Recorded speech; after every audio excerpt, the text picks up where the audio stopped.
Whenever we hear any amendments with the immigration law, we are extremely lucky to have a specialist immigration lawyer in our studios this morning. So, with great pleasure, I'd like to introduce Susantha Katugampola in our studios. Good morning and welcome to our program. Good morning, Terry. Iboan. Susantha, first of all, very briefly, will you be able to tell us the new amendment for the 457 visa? 457 visa is a working visa subject to the sponsorship and nomination by an Australian employer. It's a very popular temporary residence visa in Australia.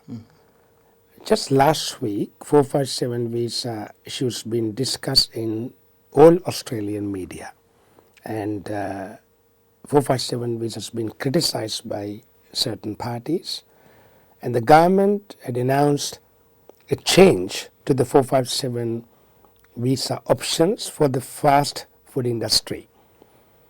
And when you hear this fast food industry and the 457 option is no longer available for the industry, sadly we are receiving lots of calls from our clients that affect me.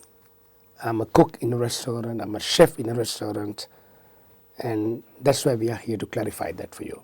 Susantha, you spoke about food industry. Will that affect the chefs and the cooks and whoever who is in this particular field with 457 visas?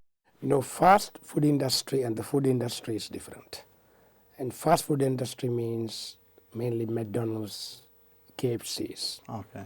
So basically, for fast food industry, there was a labor agreement established in 2012.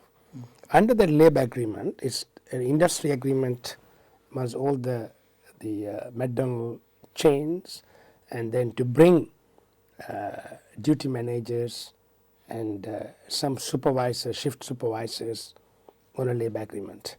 They're usually not on the 457 skill list, Okay. but there was an exemption on this particular labor agreement. So the labor agreements can be reached for certain industries between that industry and the government to create jobs for Australians or the save jobs for Australians. Yeah. They oppose this particular employment of foreign workers in the fast food industry. Therefore, the change that has been announced last week will only affect the McDonald's or the fast food industry, not your average restaurant or cafe. Okay. If you go to a restaurant or cafe and you have chefs and cooks, there are thousands on 457 visas. Could be Japanese, Chinese, Thai, Sri Lankan, or Asian, or European. Yeah. There's so many. So they still have the opportunity.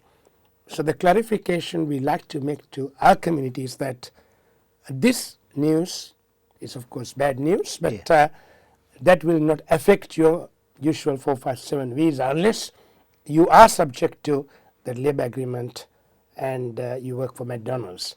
And otherwise, your average cook or the chefs can be included and can still be granted a 457 visa.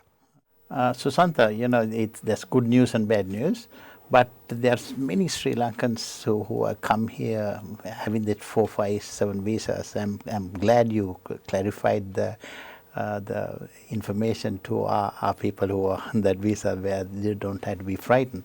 There's any other news you want to give us? Yes, generally the 457 visa process has become very hard, very difficult. The government is scrutinizing 457 visa process because there's a lot of abuse in the 457 visa process. And therefore, you need to have a genuine position, could be a genuine job, genuine position, genuine company with meeting the financial and training requirement. And then if you as an applicant got the right skills and the English language requirements, then you can still obtain a 457 visa. But you need to get correct advice and correct documentation. And then once you're on the 457 visa, after 2 years, you can apply for your permanent residence visa and employer nomination scheme, subclass 186 visa. And that can be done on transition stream where you don't have to provide high level of English and skill assessment. So there are some concession for people who wanted to apply for permanent residence via 457 pathway.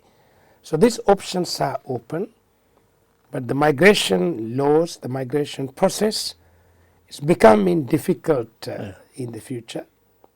It is a challenge, especially you always need to prove that you are a genuine applicant with the right skills.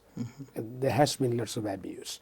So as long as you do that, you do the right thing, you get the right outcome. Yeah. So our message to our community is do the right thing, you get the right outcome.